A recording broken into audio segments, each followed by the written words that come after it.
हमारे पास विषय बड़ा इंपॉर्टेंट है साहब। ये क्या पुतिन पे अटैक हुआ है? क्या it was Putin was the target? क्या ज़ेलेंस्की डेस्परेट हो गया? क्या दुनिया में अनफोर्सी सिचुएशंस इतनी बढ़ गई है कि लीडरों को एलिमिनेट किया जा रहा है? देखिए, कहानी सिंपल सी है और सबसे पहले मैं इस पे जाऊं और ये एक बहुत बड़ा एस्केलेशन मैं मानता हूँ। चलिए शुभारंभ करते हैं। देखिए, ज़ेलेंस्की कुछ दिनों से कह रहा है कि पुतिन मेरे पे हमला करेगा, मेरे पास इंटरसेप्टर नहीं है। ज़ेलेंस्की से यूरोप ने हाथ खींच लिया, फुली पार्शियली। ट्रंप ने फ़ोन का जवाब नहीं दे रहा। ट्रंप को जो चिट्ठी भेजी थी, जवाब आया। ट्रंप के पास खुद इंटरसेप्टर नहीं, तो इंटरसेप्टर कहाँ से देंगे? और खबर ये थी कि 1-2 दिन पहले रशिया ने ज़बरदस्त हमला किया यूक्रेन पे। हमला इतना ज़बरदस्त था कि यूक्रेन में बहुत बड़ी तबाही हुई, बहुत ज़्यादा नुकसान। जब ये तबाही और नुकसान हुआ, तो ये माना जाता है कि रशिया का कहना है कि तबाही और नुकसान एक क्षेत्र में हुआ, लिमिटेड टू अ एरिया। यूक्रेनियों का कहना कह रहा नहीं जी, इसका क्षेत्र कुछ नहीं था। यूक्रेन के कई सारे शहर, कई सारे जगह बर्बाद हुए, कई सारे यूक्रेनी मरे। और कल पुतिन से पूछा गया, कह रहा सर ये आपने जो हमला किया इतना बड़ा, जिसमें करीब करीब 60 या 63 बैलिस्टिक मिसाइल, कुछ 100 ड्रोन्स और क्रूज मिसाइल्स भी यूज किए। जो पुतिन ने धमकी दी थी मैं हमला करूंगा, ये जो आपने हमला किया, तो आप चाहते क्या? You want to burn down and kill entire Ukraine? तो पुतिन ने कहा, कह रहा नहीं, मैं तो युद्ध खत्म करना चाहता हूँ। बोला आप युद्ध खत्म करना चाहते हो साहब, इतना बड़ा हमला कैसे कर दिया जनाब? कहता है युद्ध खत्म करने का सिंपल सा तरीका है, ज़ेलेंस्की जो रशिया के कंट्रोल क्षेत्र है, उनसे ज़ेलेंस्की अपनी सेना वो बुला ले, युद्ध खत्म हो जाएगा, मेरे को कुछ करना ही नहीं। ज़ेलेंस्की के लिए इतना आसान नहीं है, कहना तो खैर आसान है। तो ये कल रात को एक बात खबर हुई और आज सुबह क्या हुआ? Saint Petersburg, Russia. पुतिन को भाई इकोनॉमिक फोरम की बहुत बड़ी मीटिंग हो रही है, काफी लोग इनवाइटेड हैं, और वहां एक अटैक होता है ठीक उसी समय जब पुतिन को संबोधन करना। रशियन ड्रोन, यूक्रेनी ड्रोन से अटैक होता है और काफी सारा नुकसान होता है। सवाल ये है कि जब आपको पता है सेंट पीटर्सबर्ग पे अटैक करना, इनके रशिया की फाइनेंशियल कैपिटल पे अटैक करना, सेंट पीटर्सबर्ग पे अटैक करना, यानी कि यूक्रेन ये दिखा रहा है कि हमेदार अभी भी है।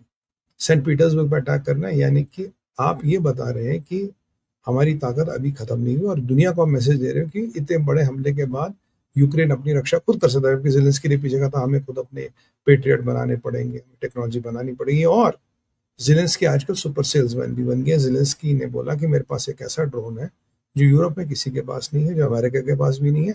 मेरे को तो सर इसका डेमो का परमिशन दे दो, और मैं ज़रूर मानता हूँ कि यूरोप के अमेरिका भी ये ड्रोन हमसे खरीदे।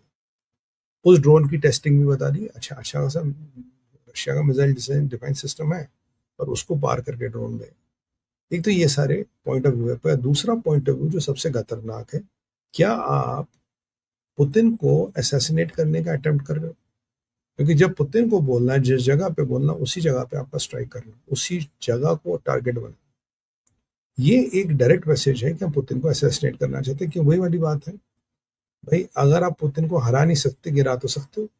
जैसे हम हमारे देश में देखते हैं कि मोदी को तो हराना मुमकिन नहीं है, मोदी को गिराने के लिए कई सारे विकल्प, कई सारे पैंतरे रोज इस्तेमाल किए जाते हैं। ठीक उसी तरह से यहाँ ये जो अटैक मैं मानता हूँ ये पुतिन पर अटैक था। पुतिन को एलिमिनेट करने की कोशिश की गई, क्योंकि जब आप पुतिन को हरा नहीं सकते, आपने पीछे कोशिश की कि रशिया और नेटो का युद्ध हो जाए, वहां विफल हो गए। आपने पीछे फॉल्स फ्लैग ऑपरेशन चलाने की कोशिश की। आपने यूरोप अमेरिका को ड्रोन का लालच दिया। हाँ, यूक्रेन ने एक टेक्नोलॉजी डेवलप की है जो एआई और हीट सेंसर्स पे चलती है। ड्रोन टेक्नोलॉजी अच्छी है, पर कोई टेकर नहीं है दुनिया में। पर क्या आज आप उस डेस्परेशन के लेवल पे आ गए कि अभी नहीं तो कभी नहीं, अभी खत्म करेंगे तो कभी नहीं करेंगे? तो इसको अगर मैं देखूं तो इसको मैं एक बहुत बड़ा एस्केलेशन मानूंगा, और मैं मानता हूं कि पुतिन की जान पे हमला किया गया। और देखिए, पुतिन के एक बार आपको याद होगा, पहले पुतिन के 6 घर हैं, एक घर पे हमला करवा था यूक्रेन में, पुतिन नहीं थे वहां पे। तो ये दूसरा या तीसरा साल भर में असैसिनेशन अटेम्प्ट है पुतिन पे, और पुतिन का आरा आसमान चढ़ा हुआ है। अमेरिका के साथ उसकी अच्छी बनती है। अब यूक्रेन का क्या होगा? तो अगर यूक्रेनियों की बात सही है कि जो अटैक पीछे आया था वो केवल कीव पे नहीं, बल्कि मतलब यूक्रेन की हर स्ट्रीट पे केंद्रित था, और कई सारे लोग मर गए। अब यूक्रेनियों को तो दावा है कई सौ लोग मर गए, मुझे नहीं पता कितने मरे हैं, बट यूक्रेनियों के दावे तो आ रहे हैं। उसके बाद अब पुतिन क्या करेंगे? क्या ज़ेलेंस्की का एंड गेम शुरू हो गया? क्या ज़ेलेंस्की का अंतिम दौर, अंतिम चरण शुरू हो गया? क्या वर्ल्ड में अब पर्सनल लीडर्स को टारगेट किया जाएगा? जहाँ सीज़ फायर की बातें हो रही है, आप हिज़्बुल्लाह लेबनान की बात करें, आप ईरान इज़राइल की बात करें, आप इज़राइल ईरान की बात करें, आप दुनिया में किसी भी सीज़ फायर की बात करें, यहाँ चीज़ें एस्केलेट हो रही है। पाकिस्तान हो, अफ़गानिस्तान हो या कुछ भी हो, चीज़ें एस्केलेट हो रही है, पर्सनल लीडर्स को टारगेट किया जा रहा है और पर्सनल लीडर्स को टारगेट करके कभी ये माना जाता है कि भाई वही वाली बात है, हरा नहीं सकते, गिरा तो कभी भी सकते हो।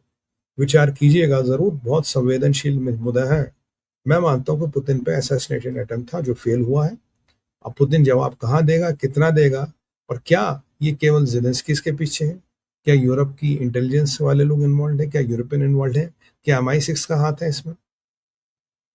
MI6 का हाथ हो सकता है क्योंकि यूक्रेन सबसे बड़ा हितैषी है। क्या फ्रेंच इंटेलिजेंस का हाथ है? हो सकता है, मैं नहीं कह रहा हूँ है। ये लोग बड़े हितैषी हैं आजकल ज़ेलेंस्की के। अगर MI6 का या फ्रेंच इंटेलिजेंस का हाथ हुआ, तो सर ये एक और पंडोरास बॉक्स खुल गया है। और वैसे मैक्रोन का कुछ नहीं पता, उसकी सिस्टम कहाँ चल रहा है, उसकी राजनीति पे उसका ही कंट्रोल नहीं है। ऐसे में क्या होगा, क्या नहीं होगा, देखने का विषय है। खैर हमारी नज़र तो बनी रहेगी। और यही था हमारा आज का विचार भारत विचार। मैं सोचा इसको आपसे ज़रा डिस्कस करें, ये बहुत इंपॉर्टेंट विषय है।